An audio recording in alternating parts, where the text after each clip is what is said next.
नमस्कार दोस्तों, मैं एसके चौधरी जॉब मंत्रा के प्लेटफॉर्म पर आप लोगों का स्वागत करता हूं इकोनॉमिक्स थ्योरी की क्लास में। तो पिछली क्लास में हम लोग देखे थे भारतीय अर्थव्यवस्था का स्वरूप, मॉडल। आज हम लोग देखेंगे बहुत ही महत्वपूर्ण यूनिट है, यहां से प्रश्न हमेशा आता है। हम लोग देखेंगे आज विकास। आज हम लोग देखेंगे विकास।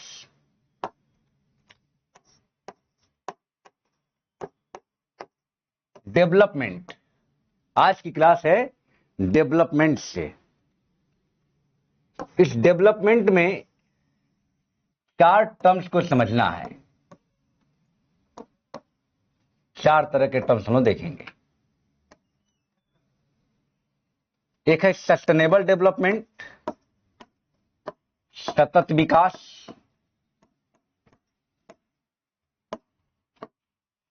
Sustainable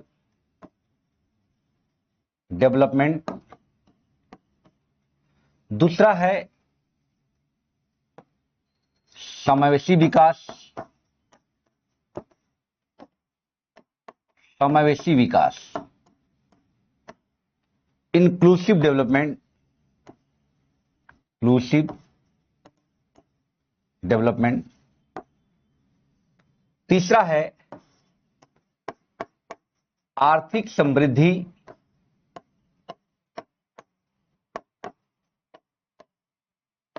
economic growth.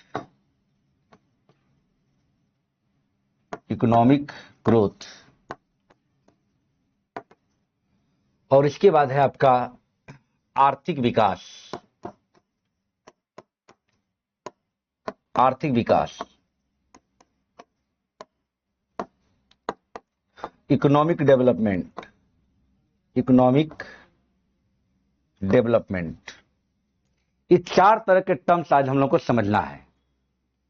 ठीक है, ये 4 प्रकार के टर्म्स को समझ गए तो आपका आसान हो जाएगा।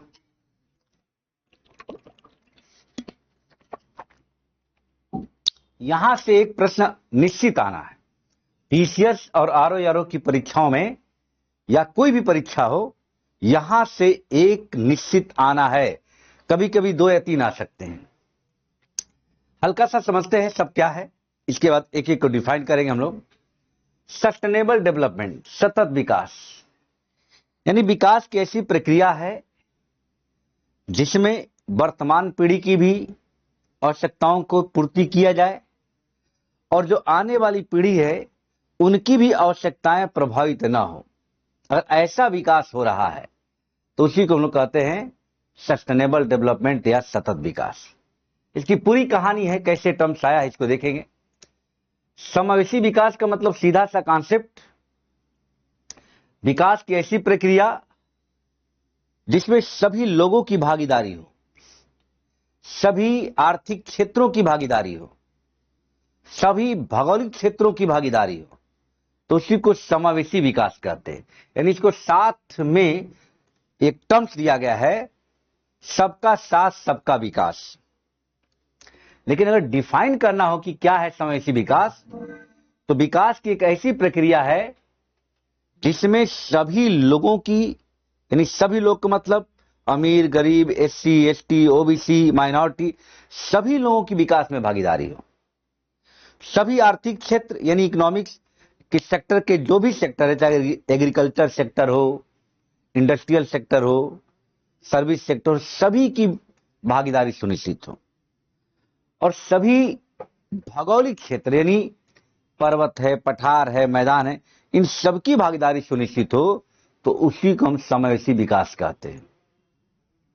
इसको देखें, इकोनॉमिक ग्रोथ क्या है, आर्थिक समृद्धि क्या है। अगर किसी देश के मात्रात्मक यानी क्वांटिटी में, मात्रा में वृद्धि होती है, क्वांटिटी में वृद्धि होती है, तो उसी को हम आर्थिक समृद्धि। जैसे किसी देश की प्रति व्यक्ति आय बढ़ना, जीडीपी के आकार का बढ़ना, उत्पादन बढ़ना, ये सब क्या डिनोट करता है, वहां की आर्थिक समृद्धि को दिखाता है। यानी किसी देश में अगर मात्रात्मक वृद्धि होती है तो उसी को हम कहते हैं आर्थिक समृद्धि। और आर्थिक विकास की बात किया जाए तो समग्र विकास यानी मात्रात्मक और गुणात्मक, क्वालिटेटिव और क्वांटिटेटिव दोनों वृद्धि हो तो उसे हम आर्थिक विकास कहते हैं। जैसे अगर किसी देश की प्रति व्यक्ति आय भी बढ़ रही हो, जीडीपी का आकार भी बढ़ रहा हो, लेकिन साथ साथ हेल्थ सेक्टर में भी सुधार हो रहा है, एजुकेशन में भी बढ़ोतरी हो रही है, मानव डेवलपमेंट हो रहा है, मानव पूंजी का विकास हो रहा, तब हम मानेंगे कि क्या है, तब हम मानेंगे कि वहां पे आर्थिक विकास हो रहा है। और इन सभी को हम लोग अच्छे से समझना है कि इनके मापक क्या है, कैसे हम चेक कर सकते हैं कि कहां पे समावेशी विकास है, कहां पे क्या है। तो इन सभी टर्म्स में आज हम लोग चर्चा करेंगे सतत विकास पर। चलिए, अगर सस्टेनेबल डेवलपमेंट, सतत विकास एक ऐसा टॉपिक है जहां से निश्चित प्रश्न आता है, निश्चित प्रश्न आता है, ठीक है ना। तो सतत विकास की अगर कहानी शुरू किया जाए या सतत विकास का इतिहास, हिस्ट्री को खंगाला जाए तो एक लंबी कहानी मिलेगी। और उस लंबी कहानी में आपको ढूंढना है कि कहां पे सतत विकास हुआ है। कहानी की शुरुआत कैसे होती है? 1948 से सतत विकास की कहानी शुरू होती कब? 1948 से होती है, जब आयुषियन की स्थापना होती है। आयुषियन, आपने नाम सुना होगा, International Union for Conservation of Nature. IUCN की जब स्थापना 1948 में होती है तो पहली बार यहां पर यह ध्यान दिया गया कि जो भी प्रकृति में कोई भी जीव जंतु वनस्पतियां हैं, अपने प्राकृतिक आवासों में अगर 50 वर्षों से दिखाई नहीं दे रही है तो उन्हें विलुप्त की श्रेणी में शामिल करने के लिए आईसीएन द्वारा रेड डाटा सूची लिस्ट जारी की गई। तो आईसीएन ने एक तरह से प्रतीकात्मक एक संकेत दिया कि आपको वनस्पतियों का, जीवों का संरक्षण करना है।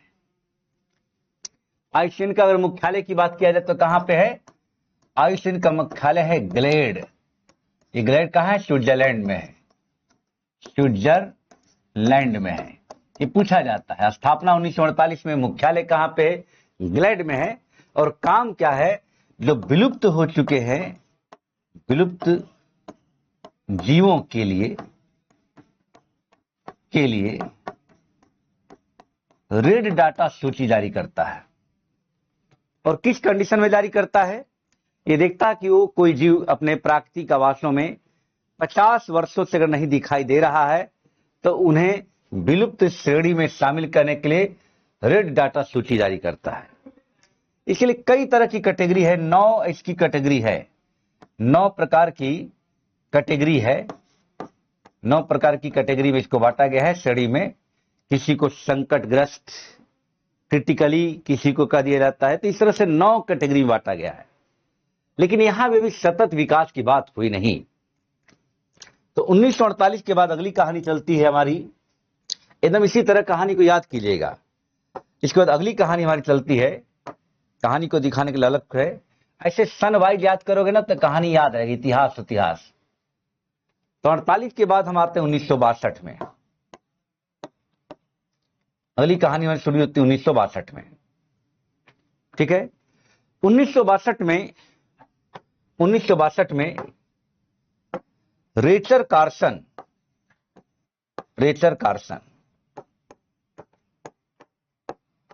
कार्सन की एक पुस्तक आती है जिसका नाम है साइलेंट स्प्रिंग।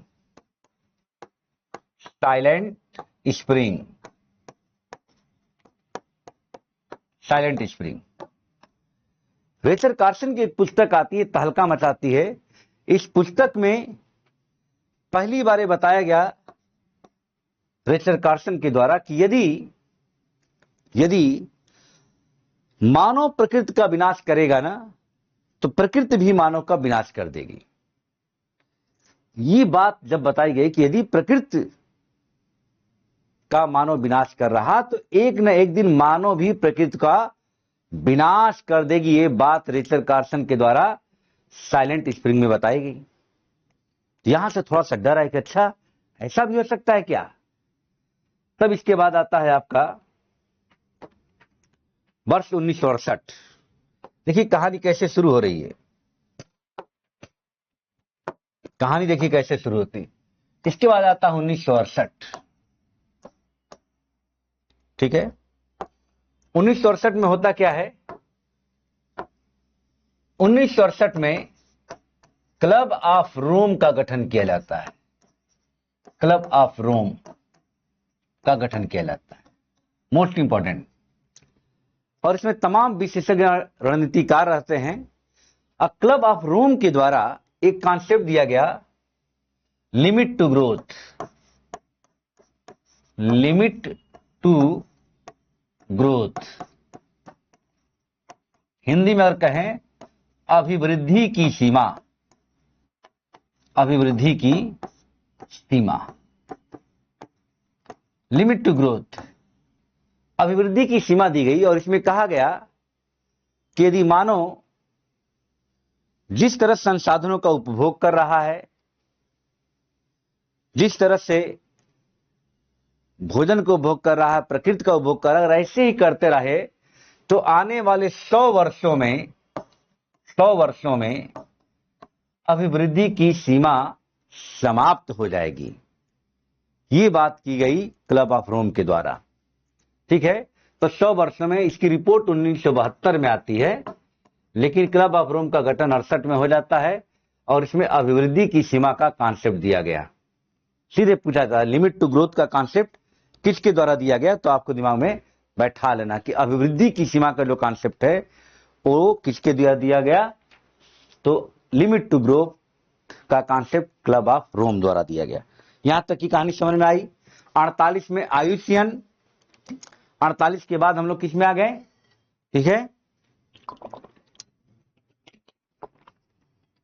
62 में रेचल कार्सन, इसके बाद हम लोग आ गए 68 में। अब आते हैं हम लोग 1972 में।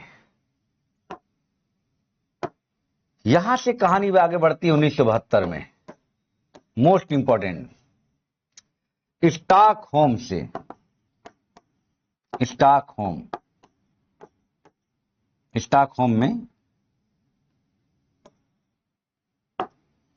स्टॉकहोम से होता क्या है। स्टॉकहोम में 1972 में पहली बार, ध्यान रखने वाली बात है, पहली बार संयुक्त राष्ट्र संघ द्वारा, यूएनए द्वारा पहली बार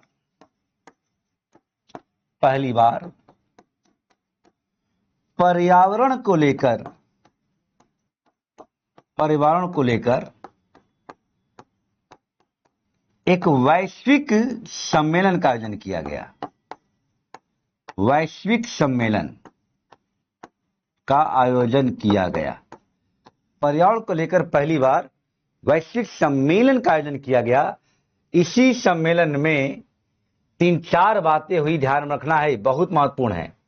क्या हुआ, इसी सम्मेलन में पहला काम क्या किया गया कि सबसे पहला काम यूएनईपी,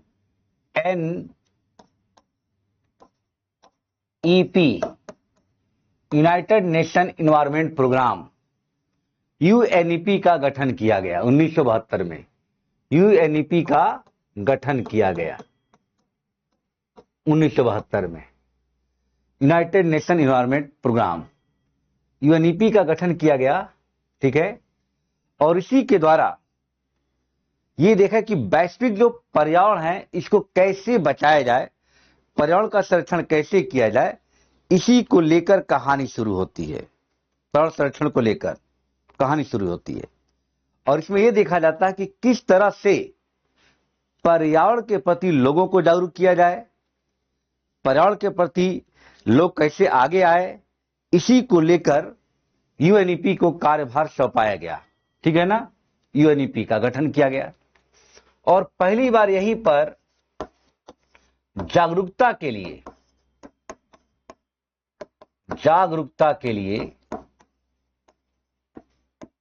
ध्यान देने बात है, जागरूकता के लिए पर्यावरण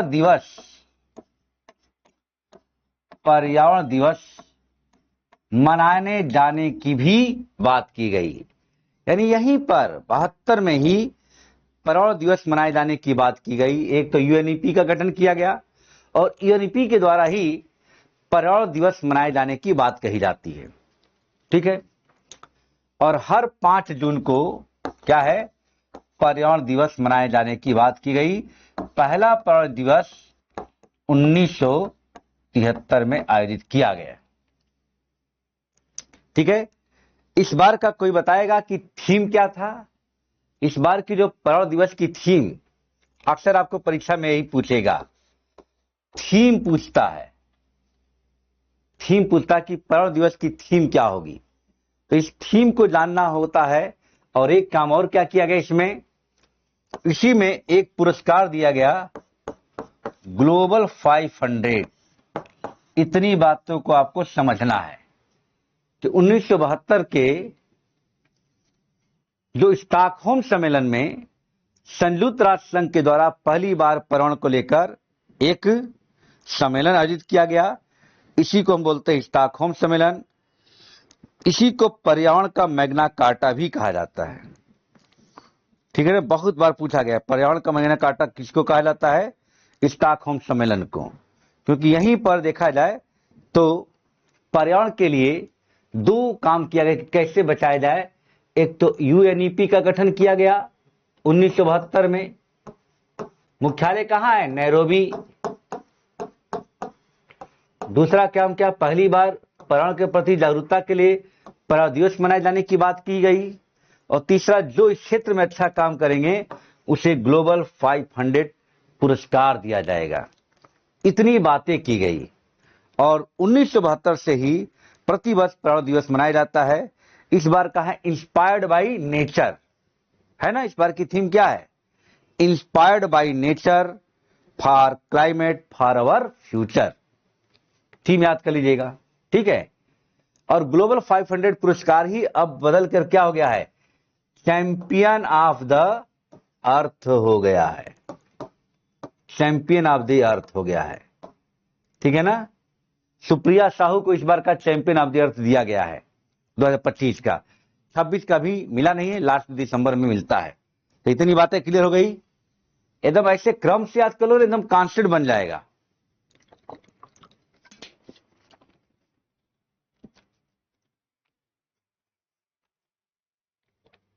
चलिए अब आते हैं 72 के बाद। 72 के बाद हमारी जर्नी शुरू होती है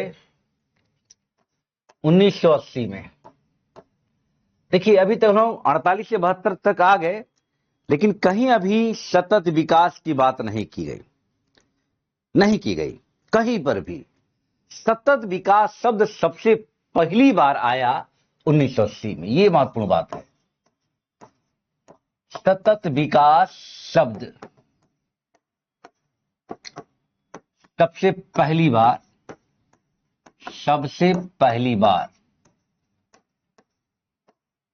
सतत विकास शब्द सबसे पहली बार 1980 में आया।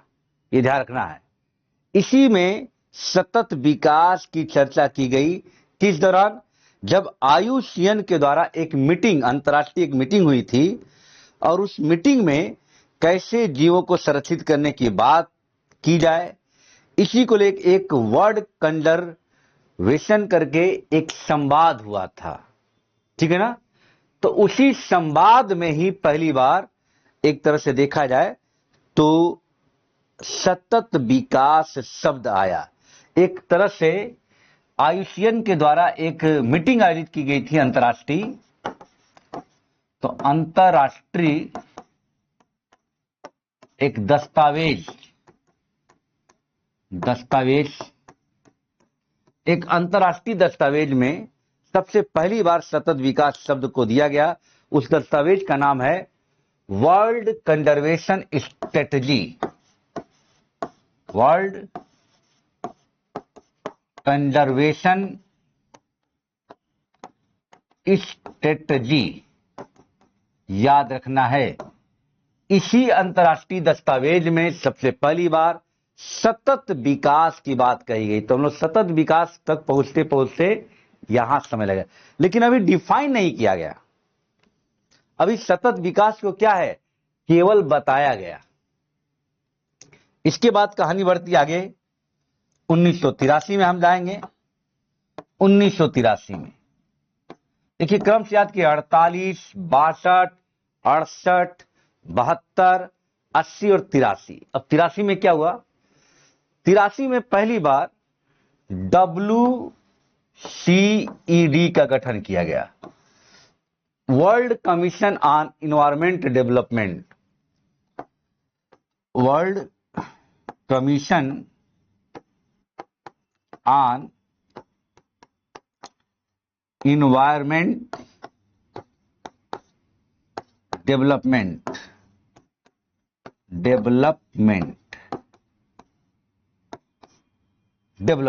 WCD में। इसी के अध्यक्ष बनाए गए थे नॉर्वे के प्रधानमंत्री बर्टलैंड को नॉर्वे के पीएम थे। इसीलिए WCD को ही बर्टलैंड आयोग कहा जाता है। तो WCD का गठन किया गया, जिसके अध्यक्ष कौन बनाएंगे, नॉर्वे की पीएम बर्टलैंड। इसीलिए WCED को ही बर्टलैंड आयोग कहा जाता है। तो कंफ्यूजन नहीं होना चाहिए, ठीक है, आयोग कहा जाता है। यहां तक की कहानी हम लोग पहुंच गए। अब इसी बर्टलैंड आयोग की रिपोर्ट आती है, अगला वर्ष आ जाएंगे 1987। तो वर्ष याद करो, कहानी क्लियर रहेगी। वर्ष याद करो, कहानी क्लियर रहेगी। अब इस 87 में क्या होता है, 1987 में WCED की एक रिपोर्ट आती है, या कह सकते हैं आप बर्टलैंड आयोग की रिपोर्ट आती है। इस रिपोर्ट का शीर्षक था आवर कॉमन फ्यूचर। शीर्षक था आवर कॉमन फ्यूचर। इसी शीर्षक में ही, ध्यान रखने वाली बात है, इसी शीर्षक में ही पहली बार सतत विकास को परिभाषित किया गया। मोस्ट इंपॉर्टेंट, सतत विकास को परिभाषित किया गया 1987 का जो बर्टलैंड आयोग की रिपोर्ट थी, जिसका शीर्षक था और कॉमन फ्यूचर। इसी में इसको परिभाषित किया गया और बताया गया कि सतत विकास क्या है। तो सतत विकास ये है। क्या है सतत विकास? सतत विकास ये है, ये है सतत विकास, यही है सतत विकास, ठीक है ना, यही है सतत विकास। यानी इसको कहा गया अर्थव्यवस्था, इसको कहा गया समाज, और इसको कहा गया पर्यावरण। इसका मतलब एक ऐसा विकास जिसमें तीनों में समन्वय हो, समाज में, पर्यावरण में, अर्थव्यवस्था में, उसी को हम कहेंगे सतत विकास। डिफाइन किया गया सतत विकास को 1987 में, ठीक है ना। तो इस तरह से अगर आप इसको अच्छे से समझते हैं तब आपका कॉन्सेप्ट एकदम क्लियर होगा।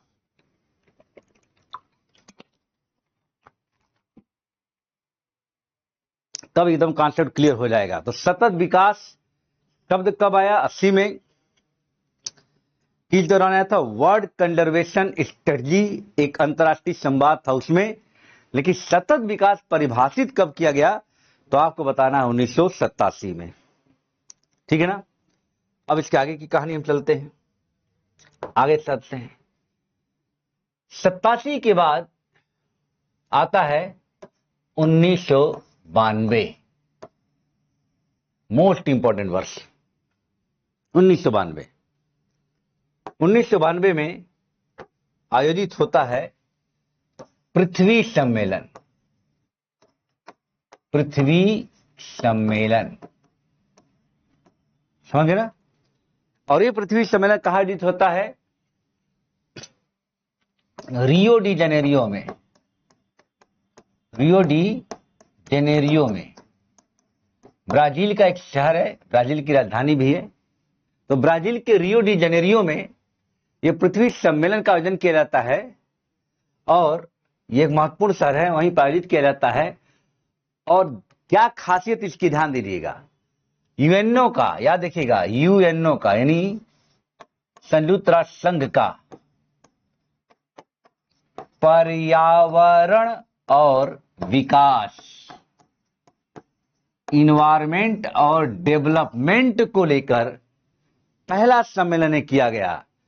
केवल इन्वायरमेंट को लेकर किया गया था स्टॉकहोम सम्मेलन, इन्वायरमेंट और डेवलपमेंट को लेकर सम्मेलन किया गया 1992 का पृथ्वी सम्मेलन।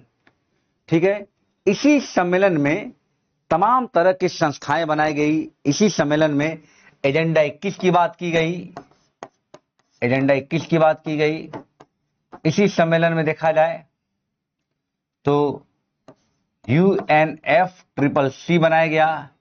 इसी सम्मेलन में CBD की स्थापना की गई, कन्वेंशन ऑफ बायोलॉजिकल डाइवर्सिटी। तमाम इसी के समय में आप देखा जाए तो मिनीमाटा कन्वेंशन आया था, मिनीमाटा कन्वेंशन इसी के समय आया था। कन्वेंशन ये बहुत बड़ा कन्वेंशन था, ठीक है ना। तो ये आया 92 में। अब इसके बाद अब आता है वर्ष 1997। इसको हम लोग बोलते हैं Rio+5। क्या बोलते हैं? 1997 को बोलते हैं Rio+5। Rio+5 मतलब 92 में 97 जोड़ देंगे। इसका आयोजन कहां पे होता है? तो न्यूयॉर्क में होता है। ये आयोजन कहां पे होता है? न्यूयॉर्क में होता है। Rio+5 ऐसे पूछ देगा कि Rio+5 का आयोजन कहां किया जाएगा? न्यूयॉर्क में। यहां पे क्या होता है? इस सम्मेलन में क्या होता है? एजेंडा 21 को लेकर समीक्षा होती है। एजेंडा 21 को लेकर समीक्षा होती है। एजेंडा 21 क्या है समझिए। कोई पूछेगा तो एजेंडा 21 क्या है, तो ये सतत विकास की एक राष्ट्रीय कार्य योजना है। सतत विकास की कार्य योजना को कहते हैं एजेंडा 21 की कार्य योजना है। सतत विकास की कार्य योजना को हम लोग कहते हैं एजेंडा 21। तो इसी की समीक्षा की गई Rio+5, जिसको आयोजन न्यूयॉर्क में हुआ था। अब Rio+5 के बाद आता है Rio+10। Rio+10,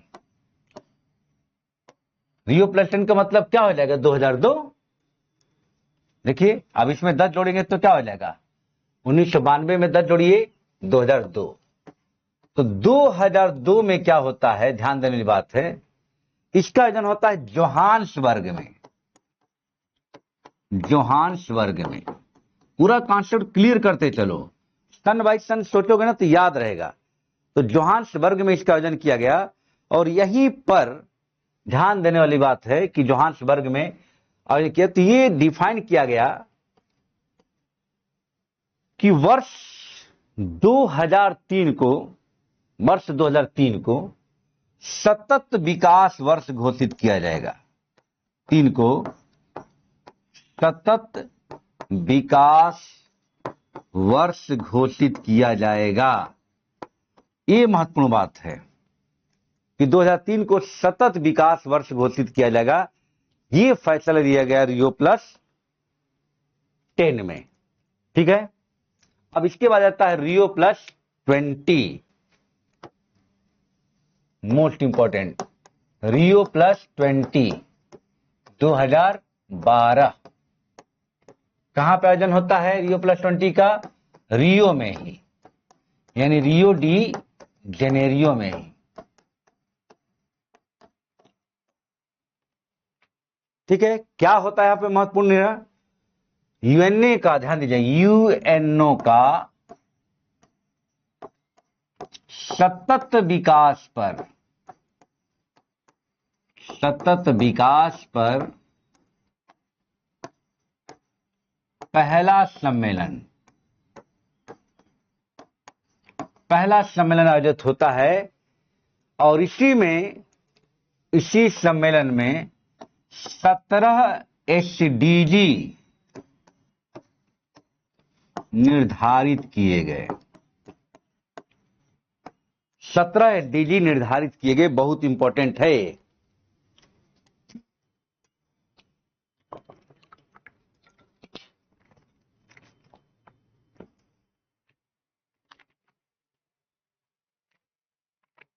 इस 17 एसडीजी क्या क्या है, इसी को आपको समझना है। इनको 17 एसडीजी याद हो गया तो समझ लिए कि काम आपका आसान हो गया। ठीक है, ध्यान समझिए। 17 एसडीजी लक्ष्य निर्धारित किए गए। ये कब हुआ था? 2012 के। इसका जो शीर्षक था, future we want, future we want, इस शीर्षक के साथ इसका सम्मेलन हो गया था, द फ्यूचर वी वांट। और इसी में हम लोगों ने क्या किया था? द फ्यूचर वी वांट में 17 एसडीजी लक्ष्यों को निर्धारित किया गया था। ये पूरी कहानी शुरू होती 1948 से लेकर 2012 तक। अगर आप इसी तरह इस कहानी को पढ़ेंगे ना तो सतत विकास की पूरी कहानी क्लियर हो जाएगी। अब इसमें 17 एसडीजी लक्ष्य कैसे याद करोगे? देखो, हिंदी इंग्लिश वाली दोनों समझ लीजिए। ऐसे घेल, घेल से आप 5 याद कर सकते हैं। 1 2 3 4 5, ठीक है ना? जी का मतलब क्या है? गरीबी। क्या है पहला लक्ष्य? क्या हो जाएगा? गरीबी। दूसरा लक्ष्य क्या हो जाएगा? हंगर। हंगर मतलब भूख, भूखमरी को कम करना। तीसरा क्या हो जाएगा? हेल्थ। हेल्थ का मतलब स्वास्थ्य। और चौथा हो जाएगा एजुकेशन, शिक्षा। एजुकेशन यानी शिक्षा। अब पांचवा हो जाएगा लैंगिक समानता। पांचवा हो जाएगा लैंगिक समानता। 5 हो गया। छठवां क्या हो जाएगा? देखिए, छठवां हो जाएगा पेयजल, वाटर, पेयजल। 7वां हो जाएगा ऊर्जा। 8वां याद देखिएगा आर्थिक विकास, आर्थिक विकास। 9वां हो जाएगा इंफ्रास्ट्रक्चर, इंफ्रास्ट्रक्चर, इंडस्ट्री तो इंफ्रास्ट्रक्चर हो जाएगा। 10वां हो जाएगा असमानता में कमी करना, असमानता में कमी। 10 हो गया। 11 12 13, ऐसे 11 12 13 ट्रिपल सी, सी सी सी ऐसे याद कर लो। तो पहले सिटी में जाएंगे, कंजप्शन करेंगे, तब क्लाइमेट होगा। तो पहले सी का मतलब क्या होगा? सिटी यानी टिकाऊ सिटी, टिकाऊ शहर की बात की गई है, सिटी। सिटी में जाएंगे तो कंजम्पशन बढ़ेगा यानी उपभोग बढ़ेगा। इसके बाद क्या हो जाएगा? Climate change, climate change. 14 हो जाएगा समुद्री संसाधन, ठीक है, यानी वाटर लाइफ, समुद्र का। 15 हो जाएगा समुद्री संसाधन, वन संसाधन। 16 हो जाएगा समावेशी विकास। और 17 हो जाएगा देशों के बीच, देशों के बीच साझेदारी को बढ़ाना, साझेदारी को बढ़ाना। तो इस तरह से 17 लक्ष्य आपको याद होने चाहिए। 17 लक्ष्य याद होंगे तभी इस पूरे सतत विकास को आप हल कर पाओगे।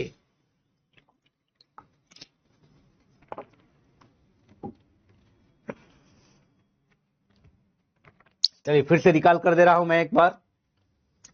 चलिए,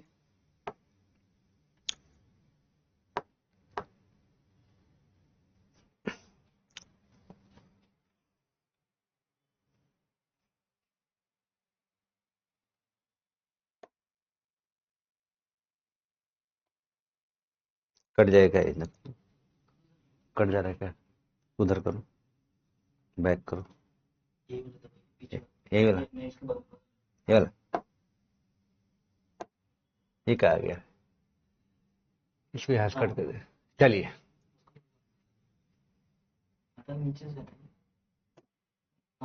ये ओ चलिए, ठीक है। तो बैक करना तो कैसे जाएगा? इससे, ये ना, हाँ। चलिए चलिए, देखिए हम सतत विकास को शुरुआत कर रहे हैं। फिर समझ, देखिए वर्ष याद करो, एकदम क्लियर मेरे साथ समझते चलिए। सबसे पहले वर्ष 1948 क्या है? आईयूसीएन की स्थापना होती है। कॉन्सेप्ट समझिए, पहली बार आईयूसीएन की स्थापना होती है। मुख्यालय कहाँ है? ग्लेड। ग्लेड कहाँ है? स्विट्जरलैंड में। क्या होता है इस समय? इस समय जो अपने प्राकृतिक आवासों में 50 वर्षों से दिखाई नहीं दे रहे, तो उसके लिए आईयूसीएन रेड डाटा सूची जारी करती है, 9 कैटेगरी में बांटकर। यानी पहली बार कंजर्वेशन की बात की गई। फिर 1962, दूसरी कहानी 1962 में क्या होता है? रेचर कार्सन की पुस्तक आती है साइलेंट स्प्रिंग, जिसमें कहा गया कि यदि प्रकृति मानव का विनाश करेगी तो प्रकृति भी मानव का विनाश कर देगी। ठीक है, यदि मानव प्रकृति का विनाश करेगा, यदि मानव प्रकृति का विनाश करेगा तो प्रकृति भी मानव का विनाश कर देगी। इस बात को रेचर कार्सन ने समझाया और क्या कहा कि यदि मानव प्रकृति का विनाश करेगा, प्रकृति का विनाश करेगा तो प्रकृति भी मानव का विनाश कर देगी। ये बात जब कहे विनाश कर देगी तो लोगों में डर का माहौल आया, सब लोगों में डर का माहौल आया। तो दूसरी कहानी हुई। इसके बाद तीसरी कहानी शुरू होती है 1968 में क्लब ऑफ रोम के द्वारा, जिसने लिमिट टू ग्रोथ का कॉन्सेप्ट दिया, अभिवृद्धि की सीमा, जिसमें कहा गया कि यदि मानव जिस तरह से संसाधनों का उपभोग कर रहा है इसी तरह उपभोग करता रहे तो आने वाले 100 वर्षों में अभिवृद्धि की सीमाएं समाप्त हो जाएंगी। ये बात कही गई 68 में क्लब ऑफ रोम के द्वारा। इसका रिपोर्ट प्रकाशन हुआ था, प्रकाशन इसका आई था 72 में। फिर चौथा, एक तीसरा हो गया, चौथा आप आ जाएंगे 72 में। 72 वाला बहुत फेमस है, यूएनओ की पहली बार इन्वायरमेंट को लेकर वैश्विक सम्मेलन होता है, इसी को हम लोग स्टॉकहोम सम्मेलन कहते हैं। इसमें कई बातें हुई, यूएनईपी का गठन किया गया, इसका मुख्यालय है नैरोबी में, ठीक है, 72 में गठन किया गया। पहली बार जन जागरूकता के लिए पर्यावरण दिवस मनाया गया 5 जून को, पहला पर्यावरण दिवस सन 73 में तब से मनाया जा रहा है। इस बार की जो थीम है आपको जानना है, inspired by nature for our future for our climate, ये थीम आपको याद रखना है। इसके द्वारा एक ग्लोबल 500 पुरस्कार इसलिए दिया गया कि जो पर्यावरण के प्रति अच्छा काम करेंगे उनके अंदर प्रोत्साहन के लिए पुरस्कार दिया गया। इसी पुरस्कार को बदलकर अब कर दिया गया है चैंपियन ऑफ द अर्थ। 2025 का चैंपियन ऑफ द अर्थ किसको दिया गया है तो आपको पता होना चाहिए। 26 का भी बांटा नहीं गया, 26 को भी मिलेगा बाद में। चलिए, ये हो गया। इसके बाद आ जाते हैं हम लोग आगे 1980 में। सतत विकास शब्द को सबसे पहली बार यहीं पे 1980 में आया एक अंतरराष्ट्रीय दस्तावेज जिसका नाम है वर्ल्ड कंजर्वेशन स्ट्रेटजी नामक दस्तावेज में चर्चा किया गया। फिर 1983 में WCED का गठन किया गया, world commission on environment development, इसी को ब्रटलैंड आयोग कहते हैं। इसी की रिपोर्ट आई 87 में, आगे की कहानी देखेंगे आप तो 87 में इसकी रिपोर्ट आती है। रिपोर्ट का शीर्षक होता है कॉमन फ्यूचर। इसी में सतत विकास को परिभाषित किया गया। सतत विकास क्या है?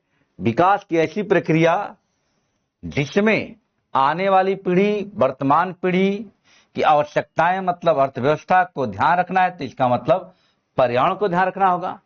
इसका मतलब ये क्या है? सतत विकास निरंतर निरंतर निरंतर जारी रहने वाला विकास। एकदम आपको क्लियर हो जाना चाहिए, इतना डीप में कोई पढ़ाई नहीं होगा, मैं गारंटी बता रहा हूं। सतत विकास को इतना सिस्टमेटिक और डीप में आपको कहीं नहीं मिलेगा।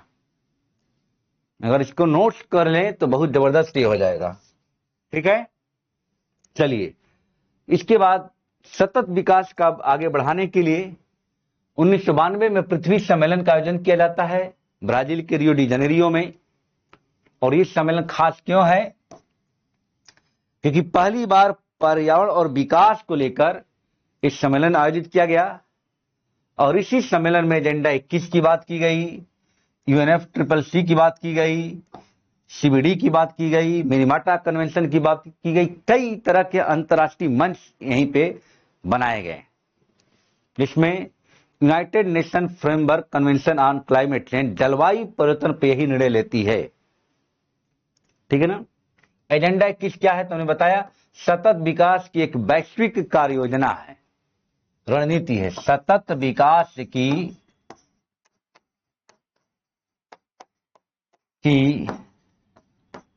वैश्विक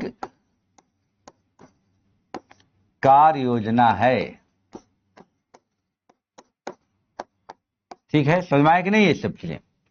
चलिए इसके बाद जो आयोजन होता है वो Rio+5, Rio+10, Rio+20, बस 3 आयोजन आपको ध्यान में रखना है।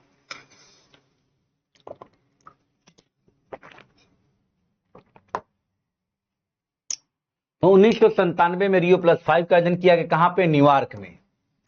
क्या इसमें कहा गया? एजेंडा 21 की समीक्षा करने की बात इसमें की गई।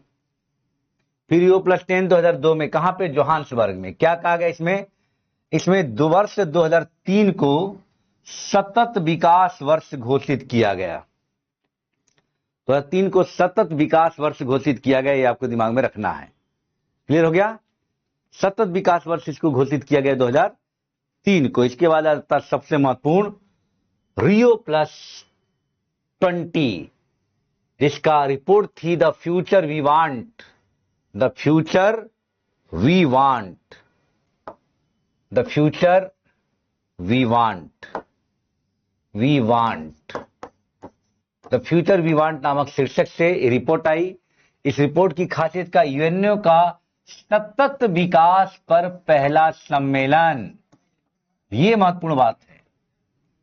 इसी में 17 एसडीजी लक्ष्य निर्धारित किए गए। ये 17 एसडीजी लक्ष्यों को आपको याद रखना है।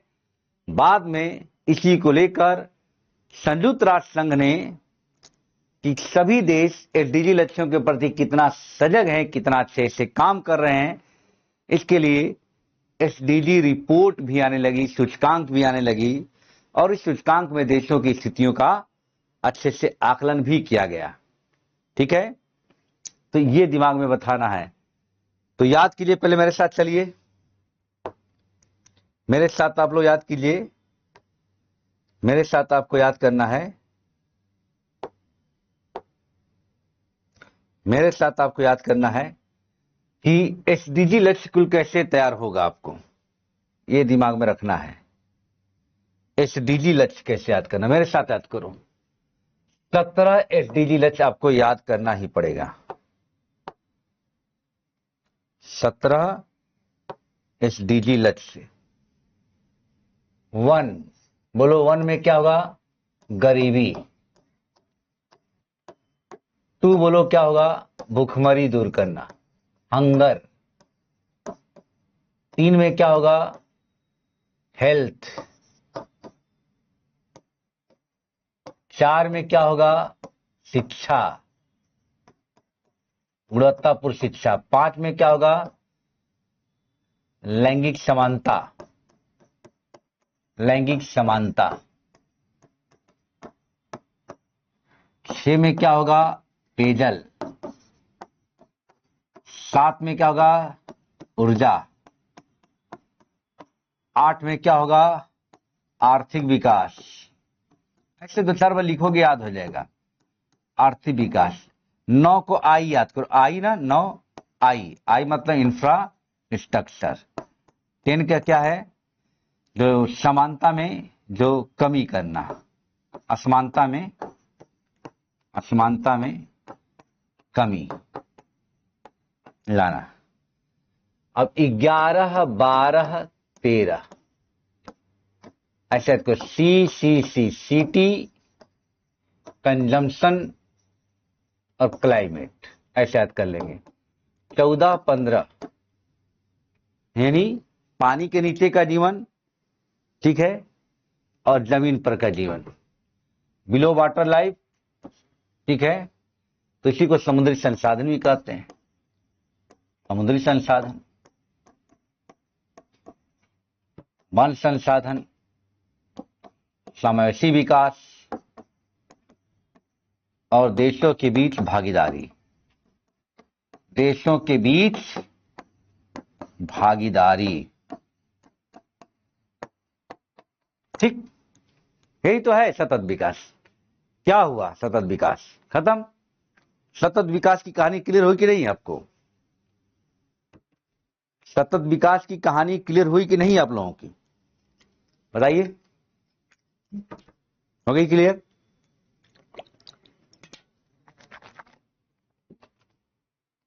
चलिए अब आते हैं दूसरा हम लोग कॉन्सेप्ट देखें, समावेशी विकास। अब आते हैं हम लोग समावेशी विकास। समावेशी विकास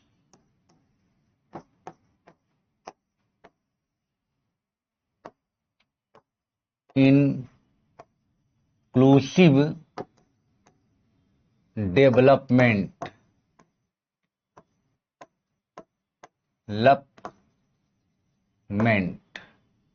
इंक्लूसिव डेवलपमेंट क्या है भाई ये? आइए सतत विकास को देखते हैं। समावेशी विकास क्या है?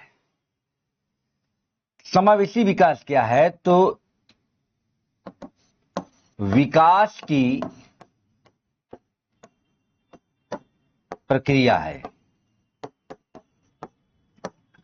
विकास की प्रक्रिया कैसे है? जिसमें सभी लोगों की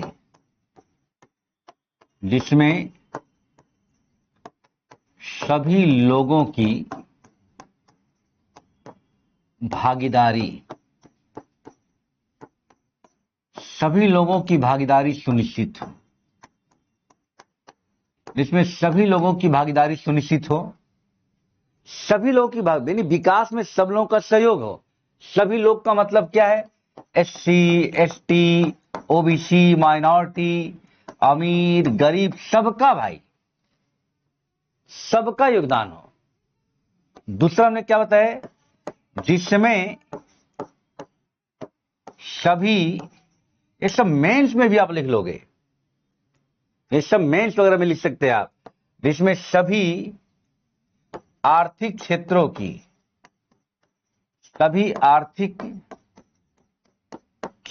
की भागीदारी हो। जिसमें सभी आर्थिक क्षेत्रों की भागीदारी सुनिश्चित हो। अब सभी आर्थिक क्षेत्र का मतलब क्या? कृषि क्षेत्र हो गया, उद्योग हो गया, सेवा हो गया, सभी की सुनिश्चित हो।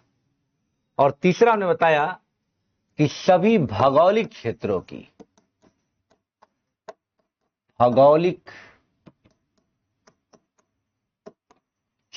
की, जिसमें पर्वत, पठार, मैदान, जंगल, बारिश होगा तो कैसे निकला जाएगा?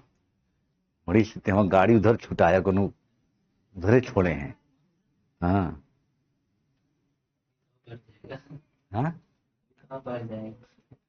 जिसमें सभी भौगोलिक क्षेत्रों, पर्वत, पठार, मैदान, जंगल, सभी की भागीदारी सुनिश्चित होती है। तो उसी को हम लोग कहते हैं समावेशी विकास। इसी को हम लोग क्या कहते हैं? सबका साथ सबका विकास, सबका साथ सबका विकास, ये है समावेशी विकास। कोई बताएगा किस पंचवर्षीय योजना का फोकस बिंदु समावेशी विकास रखा गया था? तो है 11वीं पंचवर्षीय योजना। 11वीं पंचवर्षीय योजना कब से कब तक था बताइए? बोलिए, 2012 से 17 कि 2007 से 12? 11वीं में रखा गया था समावेशी विकास और 12वीं में रखा गया था सतत विकास और समावेशी विकास, दोनों का लक्ष्य रखा गया था। ठीक है, तो आज की इतना ही क्लास। कल हम लोग देखेंगे आर्थिक समृद्धि और आर्थिक विकास, इकोनॉमिक डेवलपमेंट और इकोनॉमिक ग्रोथ, और इन दोनों में क्या रिलेशन है, कैसे पहचानेंगे। चलिए,